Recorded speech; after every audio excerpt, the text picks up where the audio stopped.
and welcome to the Cancer Journey podcast. I am Alicia. And I'm Sherry Ann. So let's get grounded. I'll start today with Pesh. Okay. So physically, I am a 4.15. Emotionally, I am a 4.3. Spiritually, a 4.1. And hope is a 4.25, and my word is in progress. No, in process. Okay. My turn, which I feel like I haven't done Pesh in a while, but I do it every day, all the time. But I have not done it today. Physically, 3.85. Emotionally, 4.2. Spirit, 4.4. Hope, 4.6. And my word is flow. Okay. Flow. Kind of aspirational, but And it gets to sort be. of calling it now. The word can be whatever you want, either where you are or what you want, or none of the above. I don't know. It could just be any word that bubbles to your brain. And that's why word is so like fun for me, for Pesh, because it's just like whatever comes to mind. It doesn't have to be brilliant or anything. It's just a word or a little Right. phrase. Okay, so today we're talking about stress responses once again. This is the last in our series about stress responses, and we're going to talk about Fawn and Fib, which are kind of brand new to me.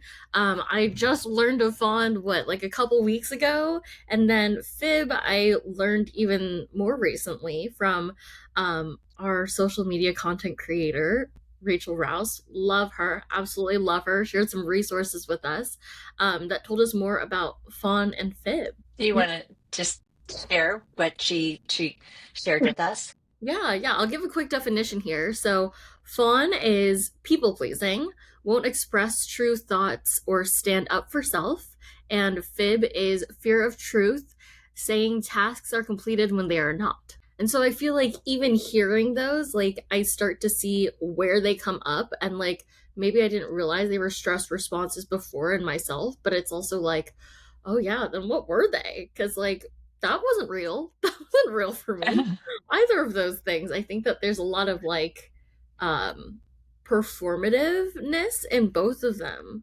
That's like what's coming up for me now, just like after reading the definitions. Yeah, but they feel different in terms of fight, flight, and freeze, where it's so visceral, where fawn and fib, I feel like it's starting to engage the brain. So almost like it's the when you freeze, right? It's like this paralyzing sensation, and then what?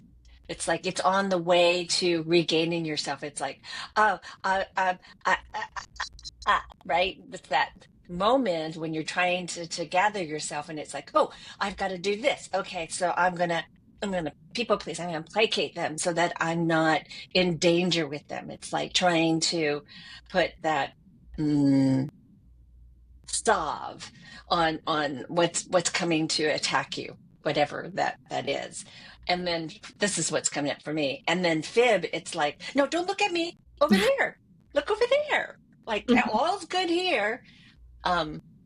So that's what it feels like. It's kind of like on the way, or it can be like the next step. Right, like it feels like maybe ever so slightly more conscious than um fight or flight or even freeze. And I agree, and I also would say that like if I'm putting myself in fight or flight, I don't want to ever put myself in fight or flight, just keep that now. But like if I'm putting myself there, and I'm choosing one of those options, I'm feeling like protective. Like protective in a way that's like I'm putting myself first, and like that comes naturally to put myself first if I'm going towards one of those. When I'm going to fawn or fib, it feels like I am protecting myself, but by like almost taking myself out of the equation and putting the onerousness on someone else, and like not it's that it's theirs to control the situation, but more so like, oh, I'm just gonna like take care of what's out there and like not even represent what's happening inside right now or what's true for me, right? Because like fight I think is really obvious. It's like this is true for me and I'm gonna fight this point. And then flight is like, whoa, I cannot handle this, I'm running away, I need to remove myself. So then when it comes to fawn, I'm feeling like, oh, whatever's happening here doesn't matter because like all of this matters so much more than what's happening in here, that like let's just make all of this stuff feel okay and then I'll deal with this later. And I guess Fib feels very similarly too. It's like I'm just putting something out there to fix all this so it doesn't feel chaotic like this anymore. Just like find a grounding place for everyone involved and then I'll figure this out later. So interesting, like where those energies are. Right. And also putting ourselves into it. I mean, I wish that everybody could do this, and maybe if you're watching, you can just pause and kind of go inward and say, so what do I do when I'm in a stress situation, or I feel stress? What is it that comes out? I know that there is some kind of conditioning um, in our society around people pleasing. I know it can be a natural, oh, I want people to like me, even love me. So I feel accepted and belonging. So that's that Maslow hierarchy of needs. But this is more like what you were saying. It's like I need a force field. I need a shield to protect me. Hmm. And one that engages my mind, because you can't people please without having a sense of what's going on, or a fib for sure, because that fib has to come from here. It's not going to come from here. This part of us does not know how to fib. It knows what's true and what's real. So hmm And it's I think sorry, it's just being in the environment that you're like, and this is why I'm choosing this one over that one. Or like, you're not really actively choosing, your body's choosing it, but there is this like, I can see Fawn and Fib being kind of a go-to for people who are really empathic. It's like I don't know what's going on, but I feel what's going on, and I don't even want to cross that line, so I'm just gonna like make something up. I'm gonna lie about it and make it up, or I'm gonna pretend that I'm okay even though I'm not okay. But actually, what's really interesting is that when you're saying about fawn, how it's like, it's definitely a learned thing based on our culture with people pleasing, but it reminded me of what you talk about with your wounding story. Is that what we're still calling it? mhm.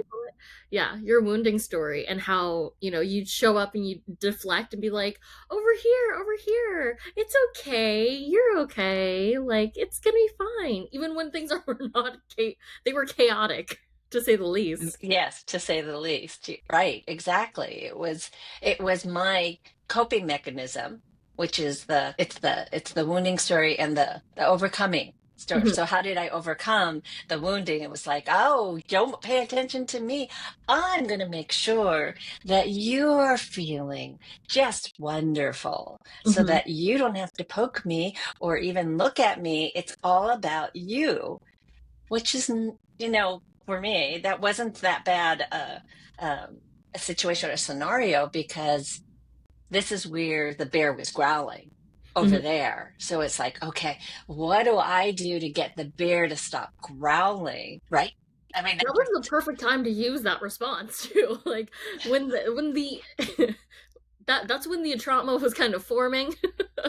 And so I think that was fine to handle it that way at the time. And then like now being more conscious that that was your wounding story and knowing how you react, that's when fawn comes out. It's your work to like not act that way and be like, actually, that's not true for me, and I get to still stand in where I am and not cause more like inflammatory energy into this situation. yes. And I have to say, just complete transparency here. I can go to fight even I mean, so unconsciously now, instead of the fawn. It's not about you, it's about me coming out with, so that was the bear attacking, and now it's my mama bear, like "Grr," protecting me. And so it's like, oh, or my youngins, right? It's like Mhm. my cubs, which can be far many. Oh my God. So don't mess with Mama Bear. And and I'm not saying that I like the switch from fawn to fight, but what I'm asking our audience to do is just like pause and really notice.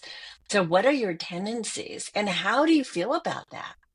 And Mhm. as I'm saying it out loud, it's like, oof, there Yeah. needs to be care, right? The reactions are the stuff that create not only chaos but discord, and then Mhm. you got to come back and clean it up. So it's like, Mhm. oh, so how do we, maneuver through this crazy stressful world? Mhm. Or this crazy stressful experience that is cancer. I mean, it's really hard to be having these because I think especially in on a cancer journey, these are so visceral. The fight, the flight, the fawn, the fib, the freeze. Oh my god, all the F's. They're so viscerally felt and they feel even more raw than maybe they once did before when you felt like you had more of a handle on things, whatever the situation was.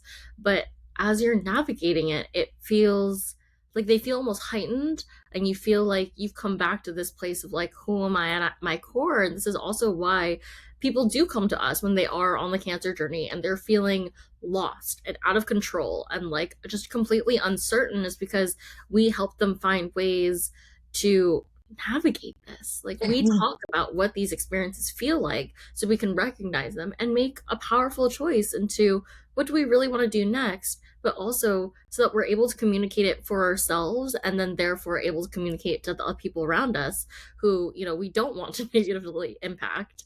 Um, yeah. I want to come back to Fawn and Fib specifically though. I'm trying to stay honed in a little bit. And I just want to like focus on like one at a time and do the kind of like what does it feel like? So for me, Fawn feels like God, it feels like giving my power away. It feels um like almost like there's a actual like not like tape over my mouth over certain things, right? Like when I want to say something that feels true for me, it's like it literally won't come out. Or like there's a part of me that's like, I literally don't know what's true right now for me. Or how how I want to respond to this, especially like, people to people, we respond verbally. And so um all we have is our words and our gestures really at that point. So if like I can't communicate that through my words, if it's not coming out and I can't gesture what I'm trying to say, I'm just kind of like giving away that power to whoever is kind of holding the energy of the space or like whoever has created this bubble that we're in. Like, I want to ask you questions. Like, give me a scenario where fawn would come in for you, and it could even be the cancer journey. Right. I mean, I think a lot of it is like an assumed psychological space where I think someone has like more power than I do, or has more voice, or there's something that I really like um, admire about them that it almost makes me like speechless, which doesn't Mm, really like. And I'll add to that experience that I'm scared that something I say will set the tone a different way, or it'll make them cut me off, or it'll make somehow like it'll sever the connection for some reason. Um, and I'm sure that's like a lot of negative ego as I'm saying that too, that like I think that I don't have power here, and therefore I'm telling myself that I don't have a voice. And so therefore I'm taking away my own voice in that experience. right, right. Or you feel perhaps that if you did voice something, that something bad would happen. Hmm. Yeah. Yeah. I do find myself more and more catching myself when I say things like, yeah, absolutely, of course, because that kind of just rolls off the tongue. Everyone says yes to things like that feel like that's just the easiest response, right? And sometimes I Mhm. think that's when that comes in, and it's just when is it the easiest response? Because it's the path of least resistance. Um and I find myself when I say yes sometimes I'm just like, do I mean yes? And then I'm weighing like, does it matter? Does it matter in this interaction if they hear all of me, or um am I okay being misunderstood and not known in this space? Well, in taking it back to the stress response, it's it again is there to protect us. So I'm just kind of pause. It's nice to let you talk so I can pause and get back connected to my head.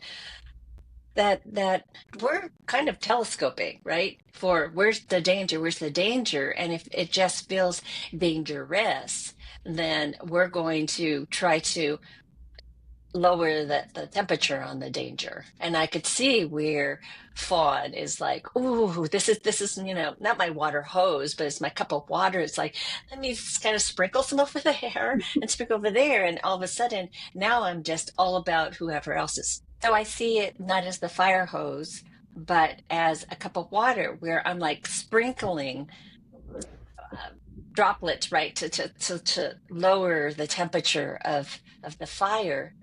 And it is automatic. It's like anytime we feel fire coming at us, it's like, whoa, whoa, whoa. Now how do I tamp this down? So I Yeah. can so see that Fawn then becomes this visceral instead of this rain response. It's like, fire, tamp down. What do I need to say? You look Right. pretty today. No.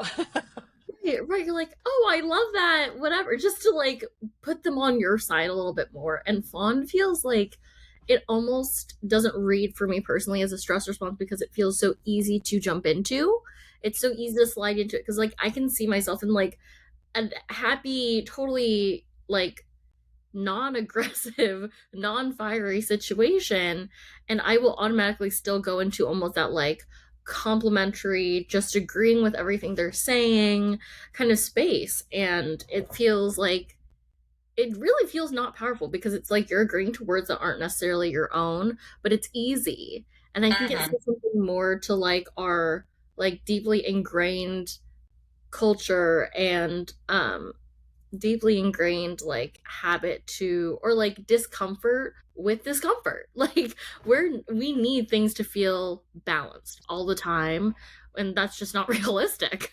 It's Right. really like there will always be slight tension here and there, but instead of teaching us how to be with that and how to be in disagreement in like a healthy way, or to be in misalignment with someone else and in a way that still is um healthy and not like combative, it's easier to like just teach us to be people pleasing and like have everyone be a people pleaser rather than standing up for ourselves and letting ourselves have a voice and teaching ourselves to do that. And that's a whole on a power thing. But okay, another thought came to mind as I'm rambling. Is that fun can feel like level 2 listening. Yes. Yes. Yeah, Just mimicking back or parroting. Yeah. Yeah. Yeah. exactly. Well, Exactly. I wanna bring in Fib now because it kind of has this converse. One is I'm all about you and I'm gonna, tell you how wonderful you are. That's kind of my shortcut, people pleasing. Hmm. Um, but Fib, it's like I'm totally protecting myself. Like I got this big finger being pointed like you, and it's like so it does feel like an attack. And it's like, well, I'm it the opposite of giving away your power, right? It's like, no, I'm not gonna let you poke at me, even Hmm. if I'm going to lie and not tell the truth. Right. And fib allows you to put on this mask, put on this facade, put on whatever it feels like you need to put on in order to feel powerful again, whether that's real or not. And it's so interesting the power of that for the person who is lying, because it doesn't necessarily always feel like a lie. It doesn't have to be so extreme, but there is this like um added volume it adds. I feel like it feels like it adds this like loftiness to you, and the reason you're doing it is because it makes you feel good to believe that those things can be true for yourself.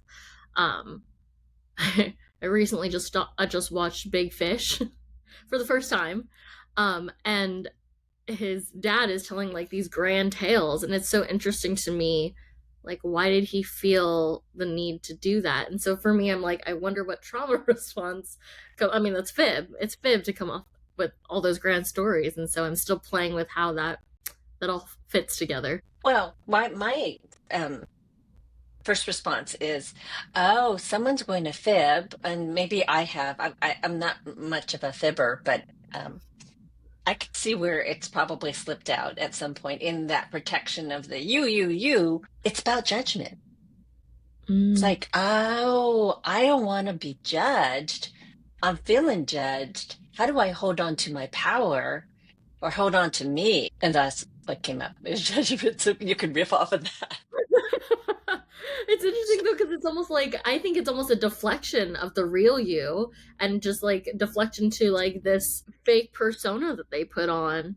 Um, Fib is it's a really interesting one, because like I think it makes so much sense, and yet I'm a truth teller. I'm a truth teller to like the like I really can't deal with people who like are big liars, or like if I was with someone during a situation and then I hear them retell that story and they tell like a fact wrong, and I'm like, do you know that's wrong, or are you lying for a better story to make yourself sound better?